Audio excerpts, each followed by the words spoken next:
Picture this: a ship sailing perfectly fine, engines running, food still warm on the table, and not a single living soul on board. No struggle, no blood, no bodies, just empty. This isn't one isolated case. It's happened at least 3 times in recorded history, and in each case, investigators walked away more confused than when they started.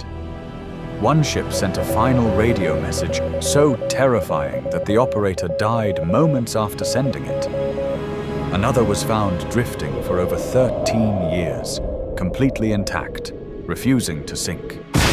And the third became the most famous maritime mystery in history.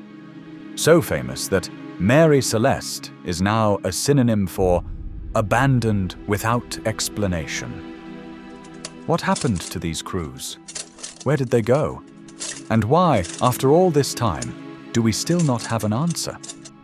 By the end of this video, you'll understand exactly what investigators found, and why one of these cases remains completely unsolved to this day. Ship 1, the Mary Celeste, 1872. Let's start with the most famous case, the one that started it all. In December 1872, a ship called the Dei Gratia was sailing through the Atlantic when its crew spotted something strange. Another vessel, sails partially set, drifting erratically with no one steering it. That ship was the Mary Celeste. When the Dei Gratia's crew boarded her, they found something deeply unsettling. The ship was in near perfect condition. The cargo, over 1,700 barrels of industrial alcohol, was almost entirely intact. There was 6 months of food and water still on board. The crew's personal belongings, including valuables, were untouched. But the lifeboat was gone. And so was every single person who had been on board: the captain, his wife, their 2-year-old daughter, and 7 crew members. 9 people vanished without a trace. The ship's logbook gave a clue. The last entry was made 10 days earlier, and it recorded nothing unusual. No storm, no mutiny, no distress. So what made 9 people abandon a seaworthy ship in the middle of the ocean? Over the decades, theories have piled up. Some believed the alcohol cargo released fumes that frightened the crew into thinking the ship was about to explode, causing them to flee into the lifeboat, which then capsized or drifted away, lost forever. Others pointed to a malfunctioning pump that may have made the crew believe the ship was taking on water faster than it actually was.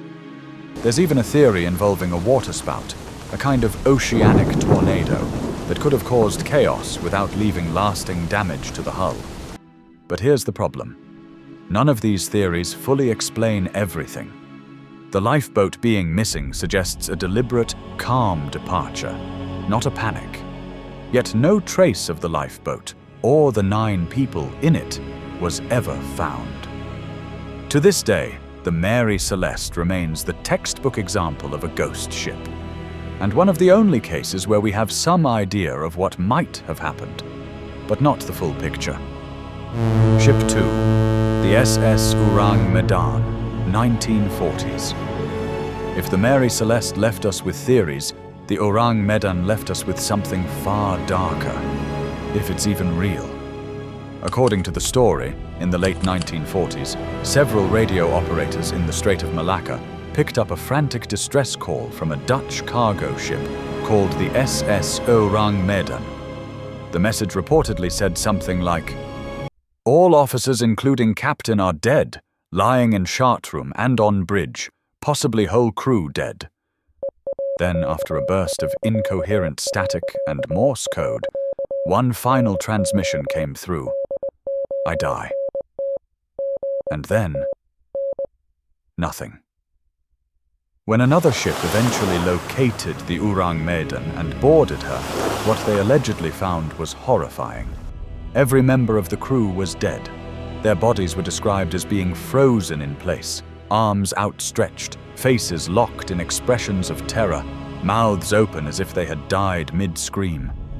There were no visible wounds, no signs of struggle, no injuries of any kind. And then, according to the story, before the boarding party could investigate further, smoke began pouring from the cargo hold. They barely made it off the ship before it exploded and sank, taking any physical evidence with it to the bottom of the ocean. Now here's where this case gets complicated, and why it's different from the other two. There is no verified documentation that the SS Ourang Medan ever existed. No shipping records, no registry entries, nothing. The story appears to have originated from a series of newspaper and magazine articles in the 1940s and 50s, and it's been retold so many times that separating fact from fiction is nearly impossible. So why include it? Because even if the ship itself may be fictional or exaggerated, the story has persisted for over 70 years, and the theories people came up with to explain it reveal a lot about how we try to rationalize the unexplainable. Theories range from a leaking cargo of nerve gas to carbon monoxide poisoning, to even more exotic explanations involving secret wartime chemical weapons being transported illegally. Whether real or not, the Ourang Medan represents something important: the line between maritime legend and maritime mystery, and how thin that line can be. Now for the strangest case of all, not because of what happened to the crew, but because of what happened to the ship afterward. In October 1931, the SS Baychimo was a Canadian fur-trading steamship working its way along the Arctic coast of Alaska. As winter set in, the ship became trapped in sea ice during a blizzard.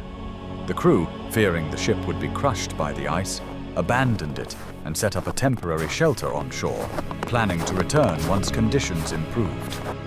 When the storm cleared a few days later, the ship was gone. But here's the twist. It wasn't sunk. It wasn't destroyed. It had simply drifted away, still fully intact, with most of its cargo still on board. And then something strange began happening.